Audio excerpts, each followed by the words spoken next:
Do you know who else you can talk to forever? Our next guest, ladies and gentlemen, coming in, the man himself, Calvin. What's up, brother? Nothing much. How are y'all doing? Are you in Florida? You back home? Yeah, I just got home yesterday evening, and today I've just been, unpacking the car and doing laundry and stuff. So nothing too exciting, but I'm finally home. What's the temp like down there right now? Today was pretty nice. Yeah, I don't know exactly what it was, but it was probably in the 70s somewhere today. Ooh, that's nice. Yeah, it's freaking. I don't know why it's so hot here, but it's very hot right now in Vegas. I was not expecting it to be as hot as it was down here. But shall we jump into it? Because this is the topic everyone's talking about. I'm sure you've seen. Well, I don't know. You're not on Twitter yet. First off, let's start there. What do we need to do to get this man on Twitter? Tell the people right now, Calvin, what needs to happen for you to create a Twitter account? I don't think the people need to do anything. I just have to find the motivation myself to be willing to. But what if the people gave you that motivation? That's what I'm saying. What if they're able to drive you to do it? I don't know if they can. I think I have to make the choice myself. That sounds like a challenge, Julie. That sounds like he's challenging the people. Mm-hmm. I bet they'll blow him up on Messenger. Yeah. Make it happen, people. Figure it out.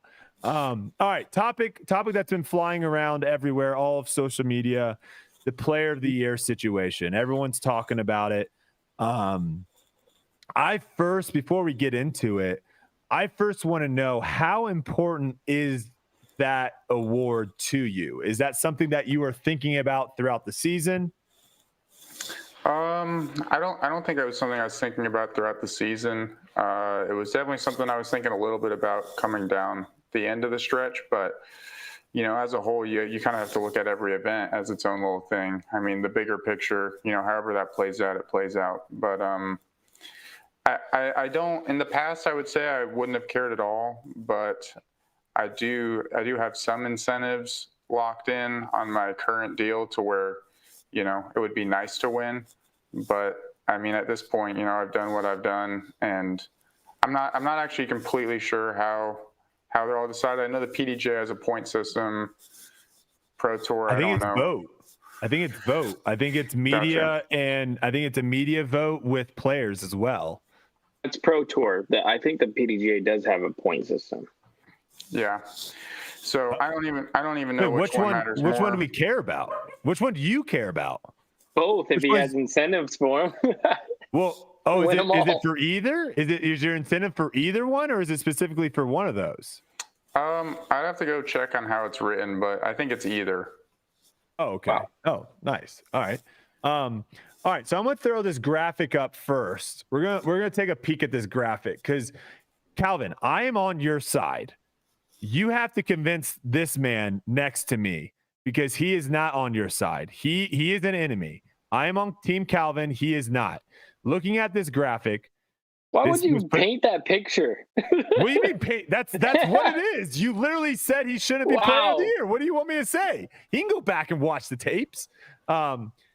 We have this post from Foundation. Who would win Player of the Year? You got Player A, 3 elite wins, 2 silver wins, 72,000 earned, 8 podiums. Player B, 2 elite wins, 1 silver win, 93K earned, 13 podiums. Player C, 2 major wins, 13 top 10s, 92K, 8 podiums. I want to put a little asterisk before we get Yuli's answer here. I want to put a little asterisk.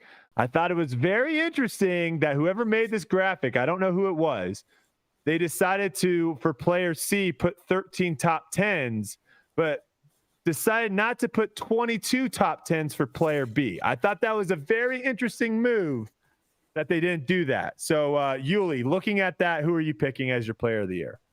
Well, I'm a player myself, so I'm player biased. When I look at those, there's an obvious one that I would trade.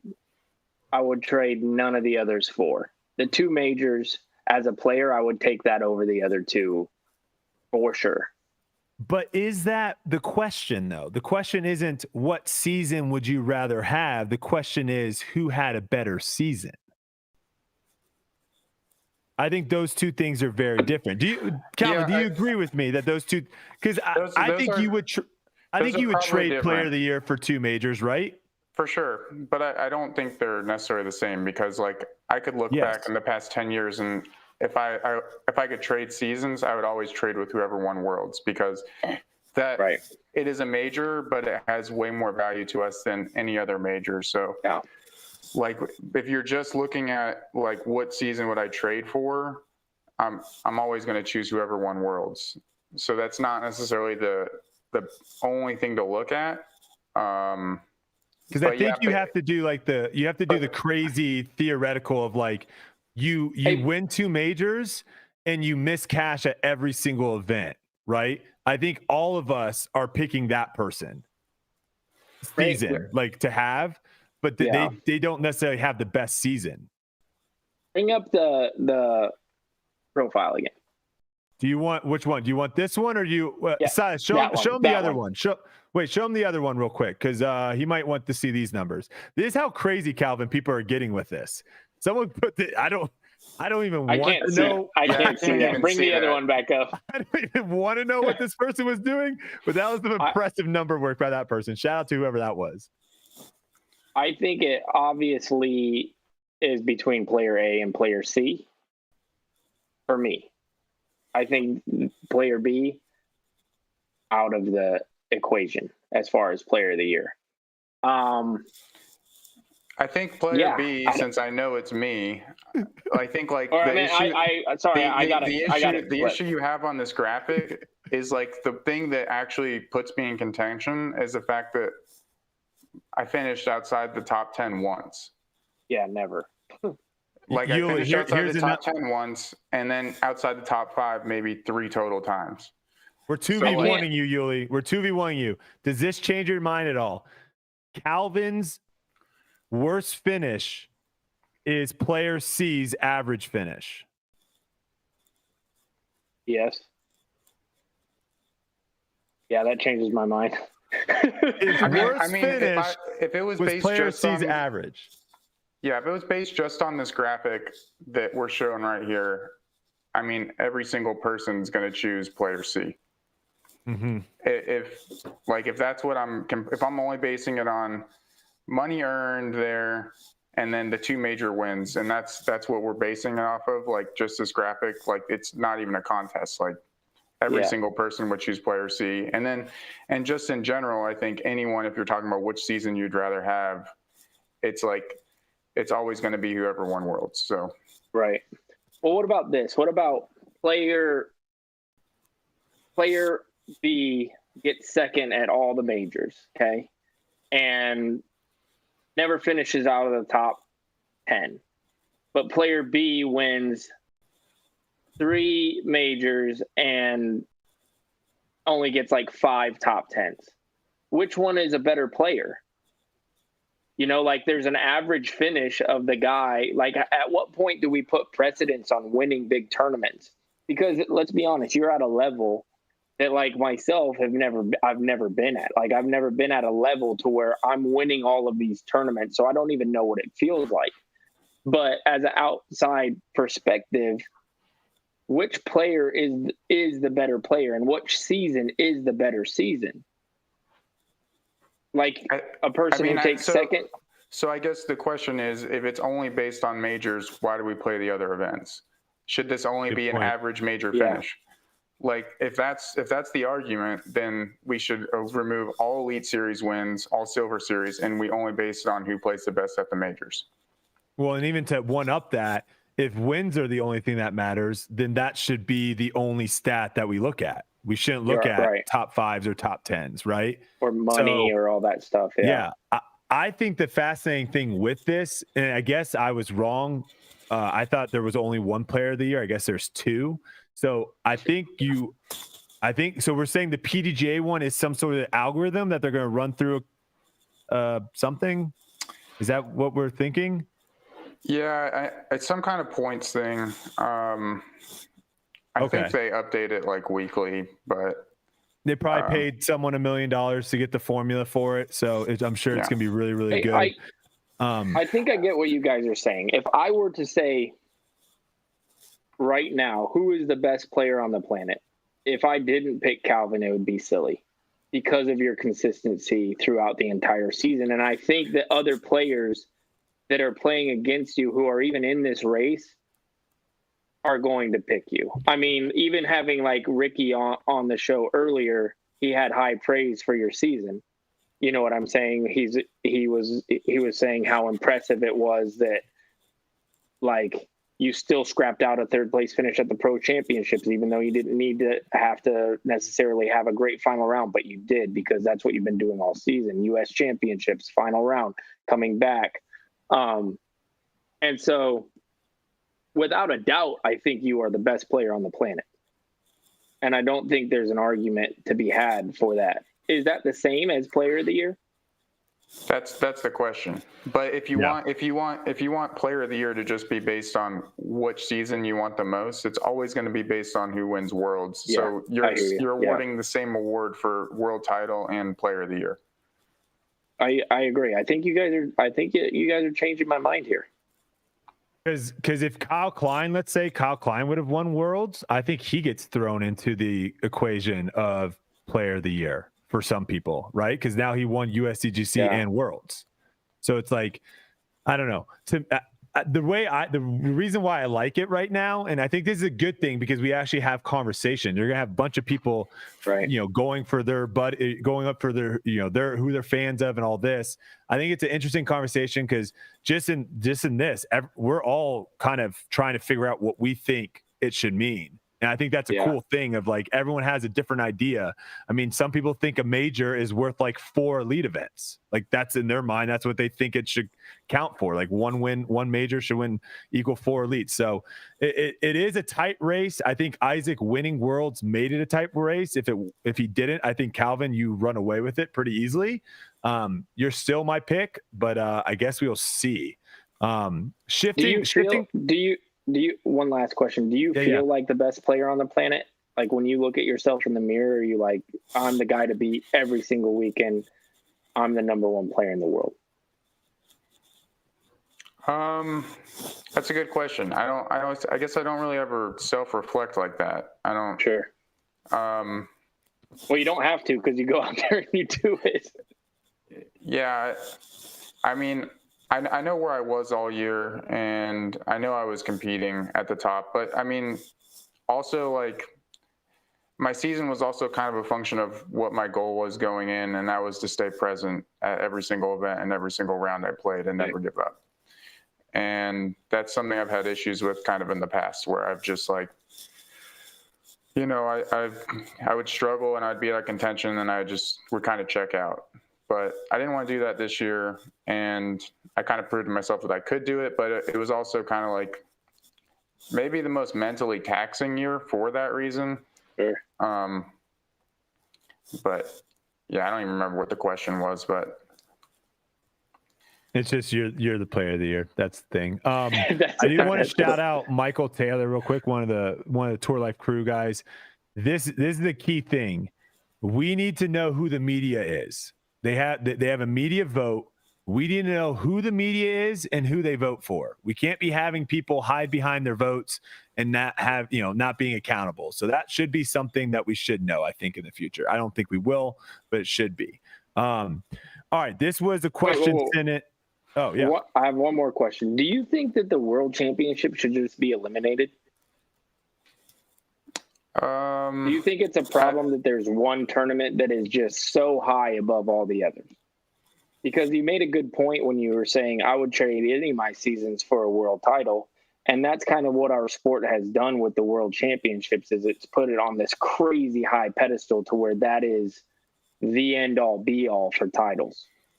Yeah, I do think that is an issue in our current layout of our tournaments. Like Worlds does have higher precedent. Like it has the same designation as Champions Cup, European Open, and USDGC, but like you can look at anyone's bonus structure or pretty much anything related to how a company is going to view it, and Worlds is basically worth double all those other ones.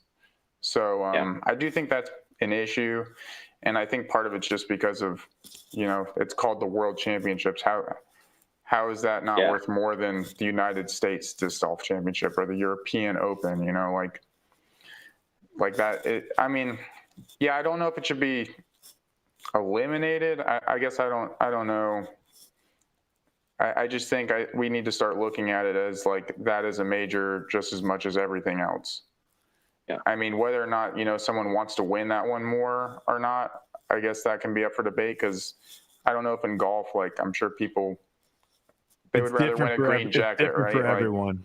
Yeah, it's different for everyone. Is Augusta like the one everyone wants to win? No. It depends. Like if you're a European player, like if you played in Europe growing up and stuff, the Open is the one that you really want to win.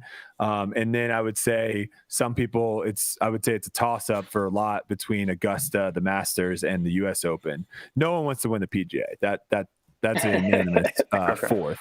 But yeah, those three are all pretty much up there. It just depends on who you are. But the World Championship, you're right. The World Championship, it's clear. It's the number one, and there really isn't a close number two. Yeah. Yeah, because it's not money that decides it. I mean, the Pro Tour Championships provides the biggest payout out of all of them. And I know, Calvin, I don't know how you feel about this, but I would rather win any major compared to the Pro Tour Championships, personally. Yeah, I think currently at this stage, I would agree. I think the Pro Tour Championships could possibly build into something, maybe one day, but it's just kind of too new of an event, and it doesn't switch really the World Championships just to the Pro Tour Championships, make it a major. There's our 4 majors. Problem solved, baby. I'm going to get roasted for this. Dang it. Couldn't have said that.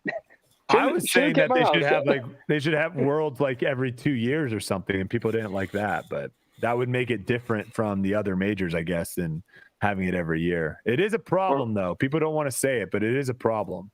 Or we have the World Championships, but it's a team event, and we just play the rest of the world. Hate that. Oh, crap. Come on. Yeah, absolutely hate that. All right. We got a question here from Kevin on Twitter. He wants to know, do Pro Tour points actually matter? Calvin was by far the points leader this year, and for that he received a trophy and a stroke lead for Tour Championship for only 2 rounds. Should they find a way to make Tour points really matter, or should they do away with them? And then I wanted to add real quick on this too. Wasn't there like a certain point in time where like you couldn't gain any more points? Yeah. Like you almost had maxed your points out, so like playing tournaments didn't even matter. Yeah. So I mean, do Pro Tour points matter? I mean, yes, you need them to get into the Pro Tour finale, which we're trying to do. But I mean, there's so many parts to that. Do I think it truly mattered in the finale this year? Not really. Like, I mean, I basically had to play 2 rounds to get to the semis, which in years past, I just got a bye to the semis. So they basically just made me play to get to where I used to get to for free. But like, it was basically a given with 6 strokes at Nevin. But I don't know. Currently, I don't think it's really that big of a deal. But I also think the points, if they want it to be a bigger deal, like either that strokes advantage needs to like exist throughout the entire event, or there needs to be a separate payout. But I also think the points, like the system we currently have, is broken with drops. Like you have a points race, and if you do good at the beginning, like you essentially have to start beating yourself in your prior events. And if someone else was doing bad at the beginning of the year, they can just gain on you even if you're playing better than them, which doesn't really make sense to me. But I don't know. Well, let's jump in a little bit more on what you were talking about, the reset. Were you a fan of the reset this year? No, I definitely wasn't a fan of the reset. I would have told you that before the event. I honestly would have rather just gone in and played a 4-round tournament from scratch, even with everyone there, than like have a 2-round tournament. I just don't feel like it's basically when you have a 2-round tournament, if you get off hot the first round, you're kind of in the driver's seat, which we kind of saw. You know, I don't think it yields like that exciting of a tournament. You don't really give people a chance to, come back from a mediocre round. It's really just a sprint, which if that's what they would like, that's cool. But I personally wasn't like the biggest fan of it. My thoughts, as far as like tweaks, because Jeff Spring did say that they are probably going to bring this format back next year, but there will be some tweaks. Things that I would like to see is a bigger gap. So not necessarily a bigger gap between 1 and 2. You can still, because was the gap only 2 strokes or was it 1 stroke? Did they go 6 to 4 or 6 to 5? It was 6 to 5. 6 to 5. Okay. Yeah. So I might even like to see that go to 2, but maybe go leader at 10, and then the bottom guys stay at even, and then go kind of down the line there, and then 4 rounds, no reset, no cut. So everyone plays 4 rounds because there's only 30. 30? How many people made it this year? 32. 30 was it 32? Yeah, 32. 32. There's only 32 people. There's no reason to cut the field to like, hey, we need to cut the field and make sure they're like, no, play 32 people, 4 rounds, and then a bigger separation of scores. Does that sound like something that's more exciting to play next year, or am I off on something? Wait, so you're just saying bigger separation, no one gets cut? Everyone plays, no one gets cut, all 4 rounds, and no reset. Yeah, I mean, that could be exciting for sure. I mean, I guess that's very similar to how the FedEx Cup does it. They pretty much have their handicaps and they go in and play a four-round tournament. I proposed a format to the Pro Tour as well. If like they really enjoy their cuts, you could do a strokes advantage, and then every day you cut the bottom 8 players. So then there's always people fighting on the bottom, and then there's always people fighting at the top to win as well. But both of those formats sound fine. I feel like the reset kind of was a weird thing. It was like you're basically playing a mix between a stroke play and then like a bracket style tournament, and it just didn't feel very cohesive. And I don't think it worked as far as coverage wise goes, because all the big names, like the top players in the field, we weren't even watching them. Yeah, on day 2, for sure. Yeah, so you're not even seeing any of those guys' shots, and those are the people that people probably want to watch the most. So I don't think it ended up kind of working in their favor. So hopefully we see some tweaks with it next year, and hopefully get a little bit of a better product for everyone. What were your initial thoughts on the tour schedule for next year, starting in Florida? Kind of not too far away from you. Do you like the way the tour is looking for next year? I mean, I do like that it starts an hour and a half from home. I mean, that is very convenient for me. But I honestly haven't looked at it in depth too much, so it's hard to really judge how it's laid out. I will say my biggest complaint with it is how back heavy it is. We don't play a major until July, and I just don't feel like that's okay. I like the first half of the season just doesn't quite seem like it's really worth that much compared to the second half. So I wouldn't be surprised to see people taking some time off in the first half just to make sure they're healthy for the second half, where it seems to be all the biggest events are.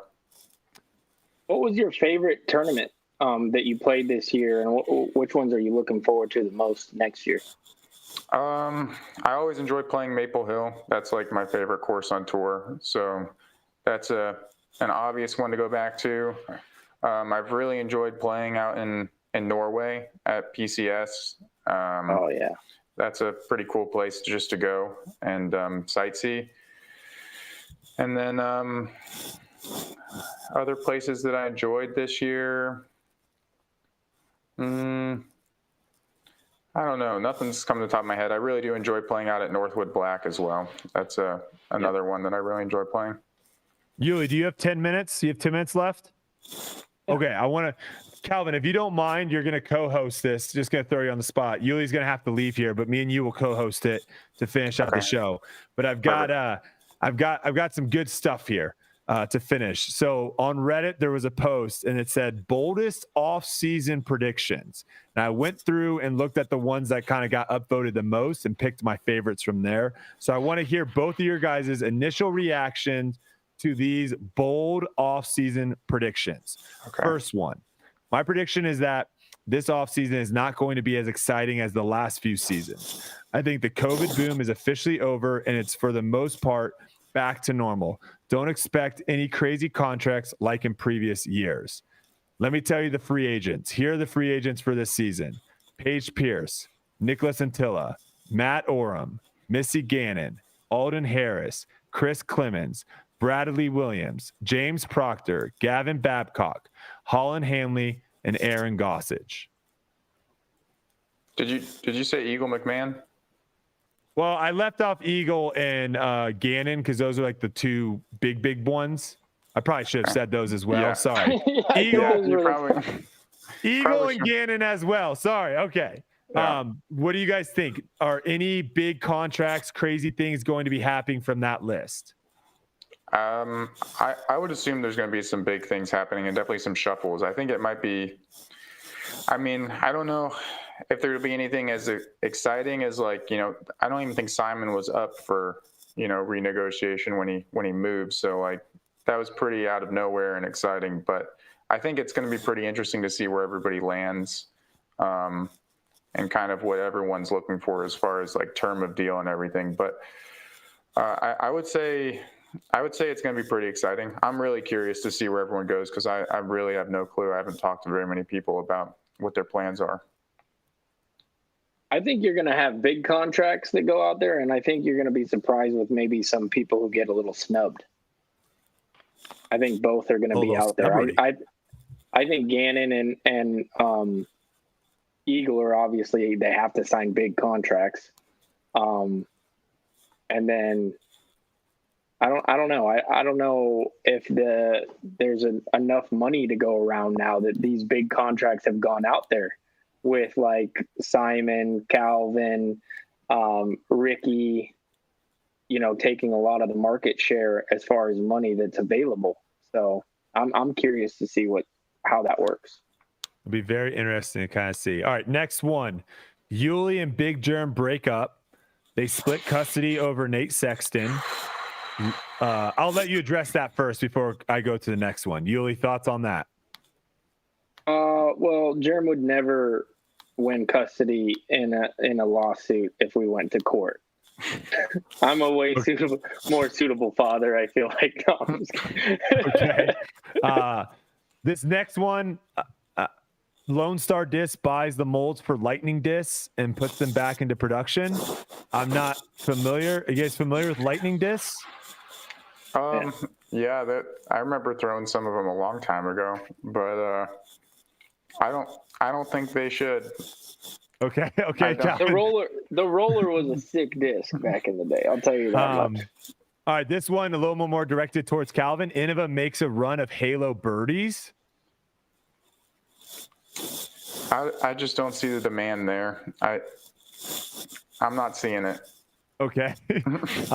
And then the last one from this guy, the Disc Golf Pro Tour Institute's dress code forcing caddies and players to wear matching outfits. Yuli, Brad would be all over that. If he could match you, he would love that. Guy's electric with stuff like that, man. Whenever I wake up and he's already dressed and then I come out and like all red, he's like, and we're matching. He's like, yeah, Tiger Red, that's our thing today. And he takes it to a whole nother level. So I wouldn't doubt that'd be awesome. Okay, next one. We got two more, and then Yuli, you can bounce. Here we go. Disc Golf Pro Tour makes DGN free on YouTube. They make more money, attracting larger advertisers with the more views. Taylor Swift starts dating Matty O, and disc golf explodes worldwide. It's definitely happening. How do we feel about this one? I can't see how all this doesn't happen. Like that's a tipping point for sure. Okay, yeah. I mean, honestly, Matty O, Taylor Swift. People were going nuts that she can wear heels. You can wear heels with Matty O. Matty O's a tall fella. And then he could take her to Alabama football games. I mean, I think it could work for sure. All right, last one here. Calvin starts a mass social media hype train by doing stand-up comedy. That's a bold prediction. I'll tell you this. People don't, well, a lot of people know, but most people from the outside don't know. Calvin's freaking hilarious. One of the smartest people I've ever met in my life, and his humor definitely reflects his smarts for sure. Have you ever done an open mic, Calvin? I've never done an open mic, so I might have to start looking into this. I was going to say, maybe that's the thing, is you have to do an open mic or you have to start a Twitter account. You have to pick one. Maybe I post short segments like on Twitter. Maybe you do. Yeah. Maybe you start your comedy career on Twitter. Okay. I could see it. All right, Yuli, we'll let you go, brother. Appreciate you. All right, guys, I appreciate it. Calvin, man, congrats on the season. Thank you. I'm rooting for you. I appreciate the insight from both of you. I officially changed my mind. Calvin, you deserve it, and best of luck. Best of luck in 2024 as well. Look forward to seeing you out there. Yes, sir. You got his vote, Calvin. You got his vote. That's what we were looking for. There's one. See you guys. Wait, is he a media vote? I think we get player votes. Do we not? Do we not get a vote on anything? I don't know. I'm just getting slammed with this comeback player of the year email. Like, I've gotten it 10 times to nominate someone. Who am I nominating? I nominated Isaac, though. So I don't know. I'm sorry. No, I'm just kidding. I'm kidding. I don't think Yuli knows what any of these awards actually mean. I think that's what I'm starting to realize. I feel like Yuli is a good candidate for comeback player of the year. Oh, Dark Horse Yuli. Dark Horse. I gotta get out of here. All Yeah, right. You guys are trolling Ricky's me my at most this point. improved. Ricky's my most improved player. There you go, I'll see Yuli. you guys. All right.